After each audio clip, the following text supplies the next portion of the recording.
Oke, bismillahirrahmanirrahim. Assalamualaikum warahmatullahi wabarakatuh. Waalaikumsalam warahmatullahi wabarakatuh. Wabarakatuh. Warahmatullahi wabarakatuh. Ya, ini ada berapa orang tadi? 14. Berarti harusnya 15 orang nih yang kuliah. Oke. Alhamdulillah pagi siang hari ini pukul 11 kita mulai kuliah di pertemuan kedua untuk mata kuliah jurnalistik untuk teman-teman KPI kelas IPKOM ya. Dan hari ini materinya adalah tentang sejarah jurnalistik. Nah, sebelum ke sana, saya ingin menyampaikan bahwa teman-teman bisa presensi di My Class. Sudah buka My Class-nya ya? Jadi presensi sudah bisa di My Class. Jadi teman-teman silahkan buka itu.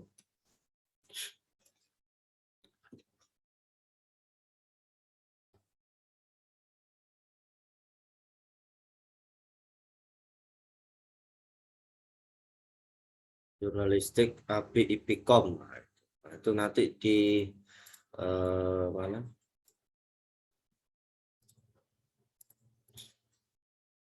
Kelihatan ya.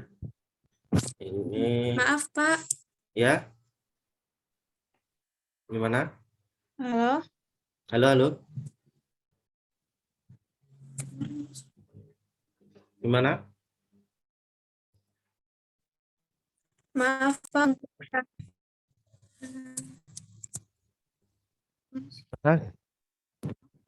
Ada yang bisa dibantu?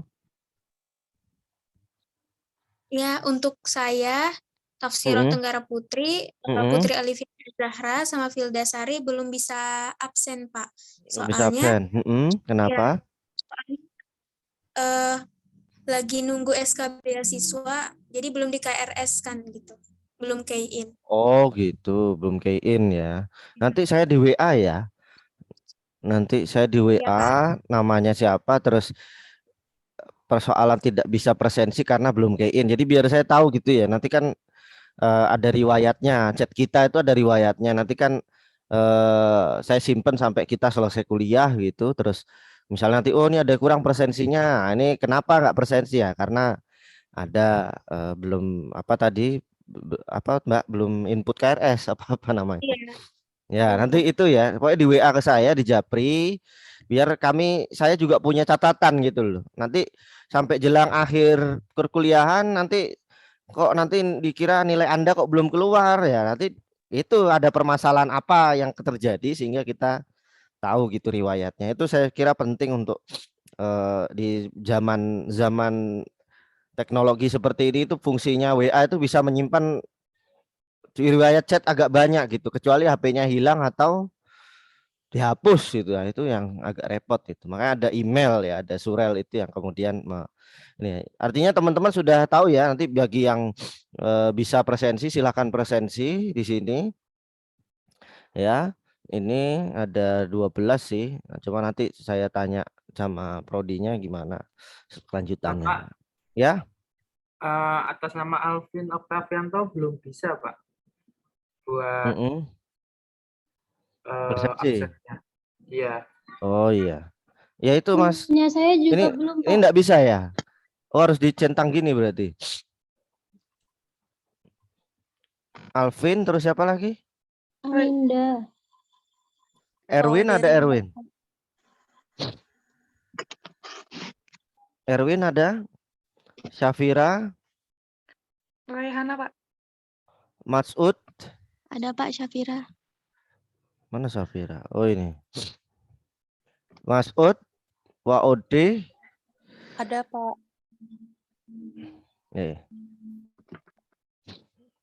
Enggak bisa enggak disentang ya.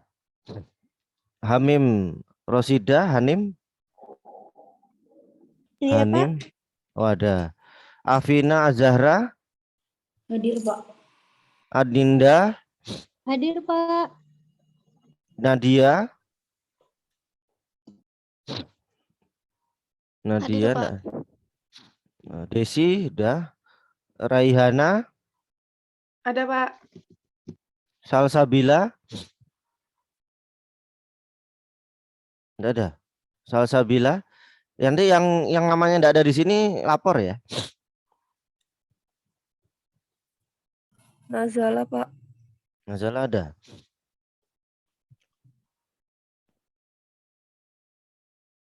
Masalah nomor berapa, Mbak? Enggak ada di situ ya, Pak? Enggak ada ini. Nanti di WA aja ya, Oh iya, Pak. biar saya tahu gitu loh. Ya, di WA saja bagi yang diingetin nih teman-teman nih ya. Nanti kalau enggak ada namanya di sini tolong di di WA ke saya biar saya tuh tahu gitu loh. Jangan teman-teman pasif enggak WA saya belas sama sekali, enggak ngasih tahu apa-apa, tiba-tiba ikut kuliah terus. Nah, saya kan juga belum tentu presensi satu-satu begini gitu ya. Jadi apa namanya? Ya tolong saya di WA begitu, menyebutkan nama, prodinya apa, keperluannya apa gitu. Jadi biar kami tahu gitu, biar nanti nggak ada miskomunikasi gitu. Jangan sampai teman-teman diem-diem aja sampai perkuliahan selesai baru komplain gitu ya. Oke. Kemudian ini terkait dengan itu, lalu saya akan menyampaikan sedikit materi ya terkait dengan jurnalistik.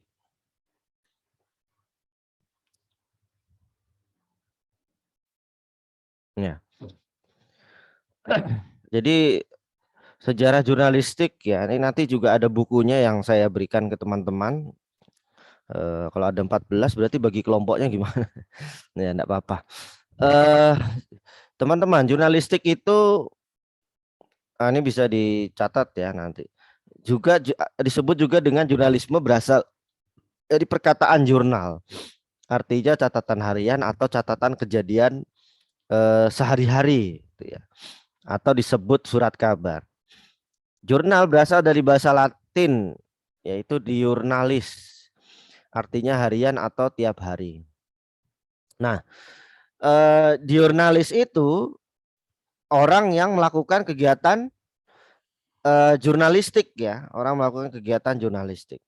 McDougall menyebutkan bahwa jurnalisme adalah kegiatan yang menghimpun berita, mencari fakta, dan melaporkan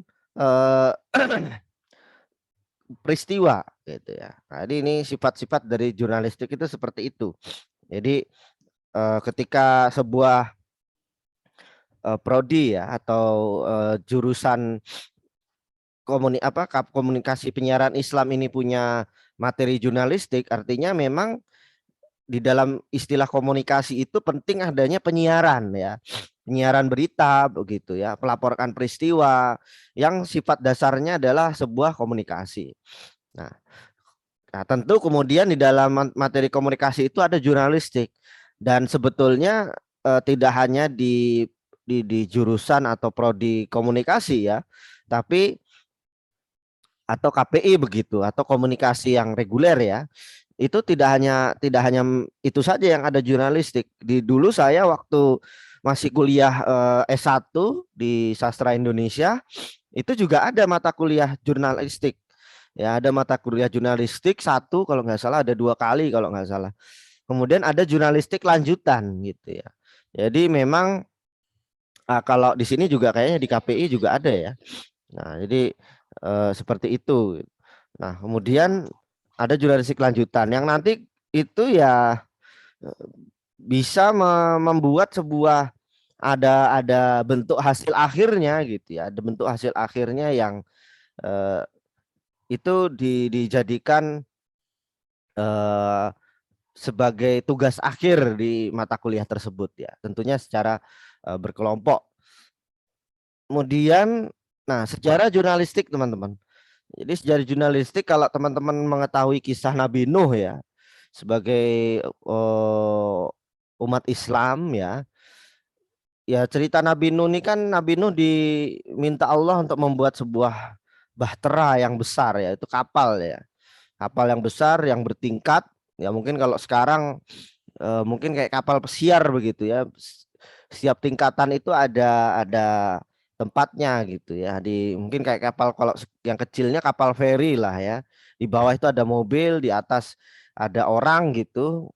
Ya, kalau di zamannya Nabi Nuh mungkin yang di bawah itu binatang-binatang gitu ya. Hewan-hewan yang yang memang diminta ada untuk sepasang, karena ceritanya Allah mau membinasakan kaum-kaumnya Nabi Nuh gitu yang tidak beriman kepada Allah gitu ya. Nah, terus sudah lama berbulan-bulan terombang-ambing di lautan, Nabi Nuh agak gelisah ini ya. Karena kalau misalnya kita di laut terus kan nggak mungkin bisa berdakwah gitu ya, kira-kira. Nah, Nabi Nuh meminta sebuah apa namanya, seekor burung ya, seekor burung dara atau burung merpati begitu, untuk diperintahkan untuk mencari keliling sekitar kapal ini atau sekitar lautan ini yang ada apa namanya, sebuah pulau atau tempat begitu yang kemudian nanti para penumpang dari kapalnya Nabi Nuh itu bisa beristirahat, atau bahkan kalau misalnya pulau itu luas atau dataran itu luas, itu bisa digunakan untuk membangun sebuah peradaban begitu, peradaban baru ya, peradaban baru gitu ya. Nah, pergilah burung itu ya, burung dara itu kemudian apa namanya, ya burung dara itu hanya menemukan ranting pohon begitu ya, hanya membawa ranting pohon yang kemudian menyampaikan kepada Nabi Nuh bahwa kelihatannya memang air mulai surut tapi belum maksimal gitu. Air itu mulai surut tapi belum maksimal. Sumber makanan ada tapi sumber tempat tinggal itu yang belum ketemu. Nah, itulah ya kemudian hasil dari pengamatan burung tersebut disampaikanlah ke penghuni kapal tersebut, para penumpang kapal yang mengikuti kapal Nabi Nuh itu. Ya, sehingga dalam konteks kita beriman kepada Allah ya, bahwa Nabi Nuh ini kita anggap sebagai wartawan pertama ya, wartawan pertama dalam Islam ya. Dia memanfaatkan cara kerja merpati, yang merpati itu memang dia pengamat ya, artinya ya seperti burung seperti kamera begitu ya. Nah, ini Mbak Nadia mic-nya dimatikan karena feedback. Mungkin apa zoom-nya di HP atau di laptopnya belum diupdate ya. Nah, nanti tolong kalau yang misalnya kuliahnya pakai Zoom, Zoom-nya diupdate dulu. Karena Zoom-nya perlu diupdate ya.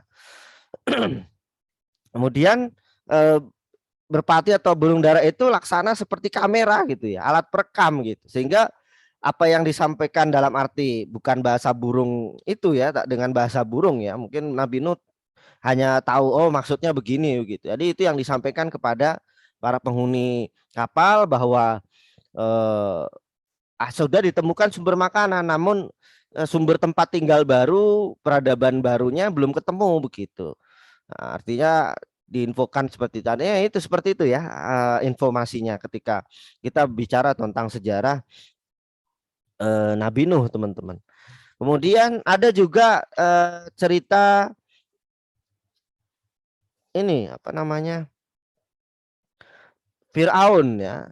Dimulai dari 3000 tahun yang lalu begitu, ketika Fir'aun tuh banyak ya, enggak hanya satu gitu.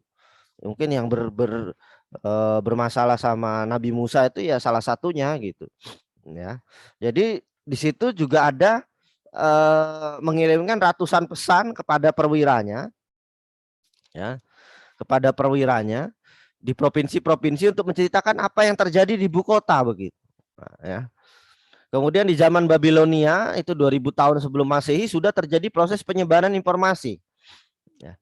Kemudian ada Pontifex Maximus membuat laporan, membuat papan informasi di rumahnya di zaman Romawi. Nah, papan informasi itu dinamai dengan Annalen. Kemudian ada Akta Diurna atau Akta Senatus, adalah papan informasi yang dibuat oleh Julius Caesar ya. Ya, Julius Caesar kalau saya baca tentang sejarahnya itu selalu mengumpulkan hasil persidangan Senat ya, berita tentang kejadian sehari-hari atau peraturan penting serta apa yang perlu disampaikan dan diketahui oleh rakyat. Nah, dengan jalan menuliskan pada papan pengumuman berupa papan tulis pada masa itu tahun 660 sebelum Masehi ya. Papan tulis itu dikenal sebutan dengan Acta Diurna itu tadi ya. Adalah Acta Diurna dan diletakkan di Forum Romanum, Stadion Romawi untuk diketahui oleh umum. Ya, terhadap isi Acta Diurna tersebut setiap orang boleh membacanya bahkan boleh mengutipnya dan menyebarluaskannya ke tempat lain. Acta Diurna itulah yang disebut sebagai cikal bakal lahirnya surat kabar harian. Nah, jadi seperti itu ya. Itu ditaruh di stadion besar begitu. Jadi setiap orang itu kalau sekarang mungkin alun-alun ya, alun-alun gitu. Jadi Raja Keraton, Raja Jogja itu bikin berita ditaruhlah di alun-alun itu. Cuman sekarang alun-alunnya dipagari ya, jadi nggak bisa tahu informasi. Nah, dengan peraturan tadi, para pencatat yang disebut dengan diurnarni tadi ya, nah itu yang pencatat tadi yang untuk masang diurna itu, artinya orangnya itu disebut dengan diurnarni.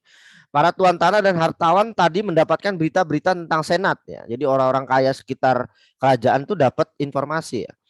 Ya, diurnarni itu tidak sebatas para budak tapi juga orang bebas ingin menjual catatan harian kepada siapa saja yang memerlukannya ya. Kemudian persaingan itu menimbulkan korban pertama dalam persaingan dalam sejarah jurnalistik ya, artinya dengan banyak diurnarni itu yang dibunuh ya gara-gara menjual informasi yang keliru terhadap kerajaan ya.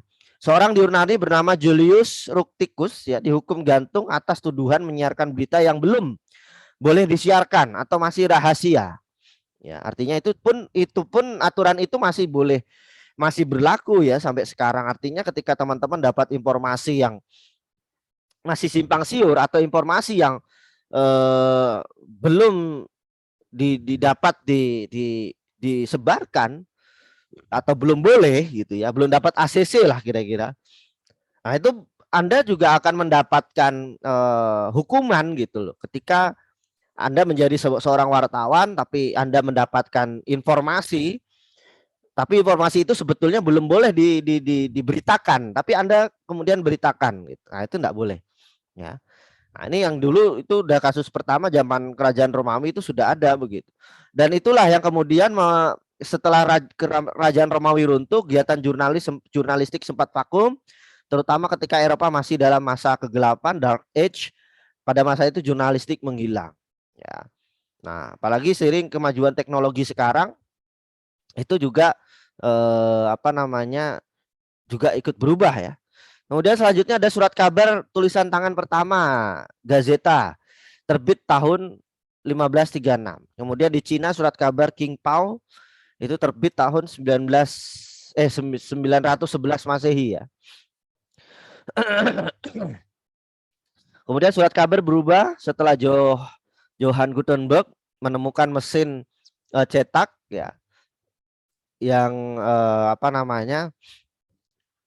yang munculan istilahnya press dari kata press yang artinya tekan. Nah, untuk mencetak dan perlu ditekan. Makanya kalau ada kalung wartawan itu kan dalam bahasa Inggris tulisannya press ya, bukan pers. Ya, kalau Indonesia pers. Nah, kalau di luar negeri press gitu ya. Nah, istilah press itu artinya kalau dalam bahasa Inggris ya press ya tekan gitu. Ya, mencetak perlu tekan. Surat kabar cetakan pertama ya di Eropa bernama Nieuwe Tijdschriften di Belgia tahun 1605, menyusul kemudian Avisa Relation Order Zeitung tahun 1609 di Jerman, surat kabar publik Occurrence Boots Foreign dan domestik sebanyak 3 halaman dan surat kabar pertama terbit di Boston, Amerika. Benjamin Harris, pendiri surat kabar ini gagal mendapatkan izin dari pemerintah kolonial Inggris sehingga hanya terbit 1 kali. Nah, kemudian di Indonesia sendiri itu perkembangan kegiatan jurnalistik itu diawali oleh Belanda ya, karena memang Belanda sebagai penjajah kita pada saat itu yang cukup lama 350 tahun. Nah, sejarah jurnalistik di Indonesia justru dimulai pada abad ke-18 atau tepatnya pada tahun 1744 ketika Batavias Novels terbit, ya, diterbitkan oleh penjajah Belanda, ya. Pada tahun 1776 terbit Vendu News, ya, yang berisi tentang pelelangan juga terbitkan oleh Belanda sebagai penjajah Indonesia. Surat kabar pertama sebagai bacaan orang pribumi ialah majalah Biang Lala, ya, pada tahun 1854 dan Bro Martiani pada 1885. Keduanya di Veltevreden, ya, pada tahun 1856 terbit surat kabar bahasa Melayu di Surabaya, ya. Kalau di Jogja sendiri pun juga banyak, ya, surat kabar. Cuma memang yang bertahan dari tahun 1914, ya, majalah Suara Muhammadiyah itu sudah terbit tahun 1914 dan masih bertahan sampai hari ini, ya. Hari ini majalah Suara Muhammadiyah. Artinya dari sekian majalah yang terbit di tahun-tahun pra kemerdekaan itu yang masih bertahan hanya Suara Muhammadiyah, yang lain sudah mati, ya. Nah, itulah peran-peran besar Muhammadiyah sehingga salah satunya ada majalah Suara Muhammadiyah itu, gitu ya. Sampai hari ini, ya, masih cetak. Nah, itu teman-teman. Nah, ini juga beberapa informasi tambahan dan banyak, ya, muncul tidak hanya media cetak saja tapi juga ada radio, ya, ada radio RRI, ada TVRI, begitu. Itu juga sebagai media pelayan publik yang isinya juga tentang berita-berita, begitu, ya, radio. Dan justru zaman dahulu kala ketika informasi kemerdekaan itu pun disiarkan melalui radio, ya. Yang tercepat saat itu adalah radio karena untuk berita cetak kan agak cukup lama, ya. Seorang harus misalnya foto dulu, meliput beritanya dulu, nulis dulu, kemudian dicetak, baru dikirimkan. Dan dikirimkan pada zaman penjajahan itu kan agak sulit, tidak semudah saat ini. Ya, artinya perlu waktu, ya, perlu tenaga, perlu keamanan juga, begitu, ya. Nah, makanya adalah siaran radio pada saat itu, ya, yang kemudian bisa menyebarkan berita tentang kemerdekaan Republik Indonesia. Itu sampai di situ saya kira kegiatan jurnalistik di Indonesia, termasuk sampai hari ini ada muncul namanya citizen journalism, ya. Artinya jurnalis warga, artinya seseorang masyarakat itu tidak perlu menjadi seorang wartawan dengan kartu pers, tapi dengan apa yang dia miliki, kemampuan yang dia miliki, misalnya dia punya handphone atau kamera pocket dulu, ya, kamera kecil begitu, itu bisa memberikan informasi foto kejadian di sekitarnya, ya.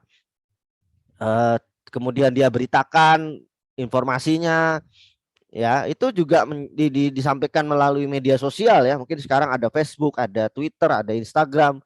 Nah, itu juga bagian dari citizen journalism tanpa kita harus menjadi wartawan, ya. Dalam arti wartawan kan seseorang yang kemudian bekerja jurnalistik, namun di sisi lain dia ada reward atau ada hadiah, ya. Artinya dia itu gaji honor yang diberikan ketika dia bekerja. Namun kalau citizen journalism, wartawan jurnalis warga itu tidak ada namanya imbalan uang, ya, ketika dia meliput, tapi ya apresiasi terhadap apa yang dia sampaikan. Tentunya kalau berita-berita itu adalah informasi yang baik. Itu teman-teman terkait dengan sejarah singkat, ya, jurnalistik. Nah, sampai di situ ada pertanyaan?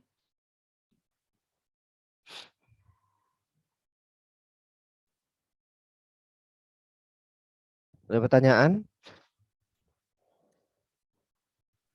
Belum, Pak. Belum, ya. Oke, saya akan kirimkan buku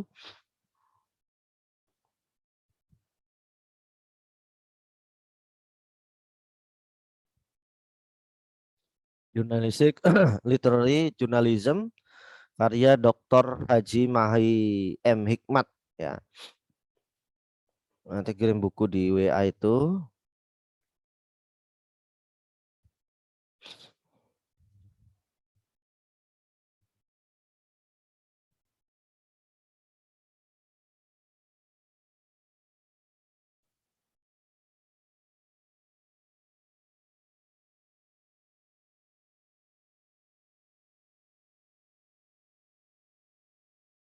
Oke.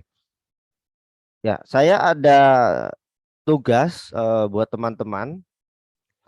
Tugasnya teman-teman yang pertama ini bisa dicatat dulu, bikin kelompok ya. Yang pertama bikin kelompok. Nah, kebetulan di sini ada 14 orang, jadi ya cukup 2 kelompok saja ya. Ya, nanti silakan dibagi. Satu kelompok bisa 6 atau 7 orang. Silakan dibagi sendiri. Nah, saya tunggu mungkin sampai sore ya. Nah, dari 2 kelompok tersebut nanti saya berikan informasi. Jadi yang pertama adalah di dalam buku yang sudah saya kirimkan lewat WA tadi, ya mudah-mudahan sudah sampai ya.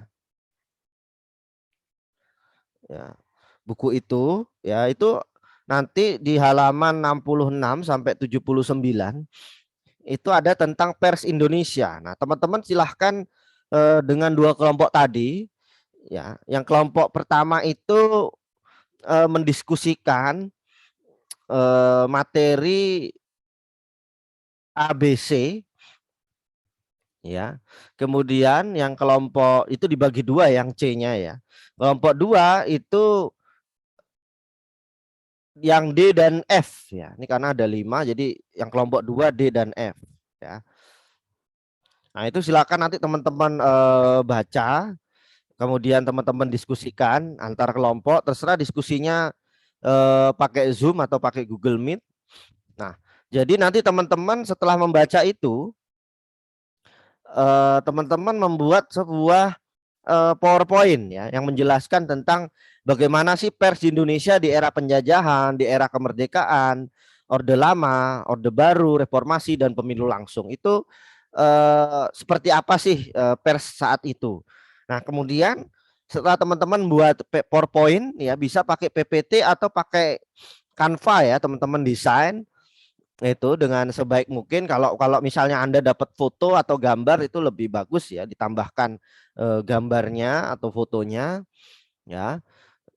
Misalnya zaman penjajahan itu persnya kayak mana sih? Nah, teman-teman boleh tambahkan foto-fotonya. Ya, zaman kemerdekaan pers seperti apa? Ditambahkan reformasi seperti apa?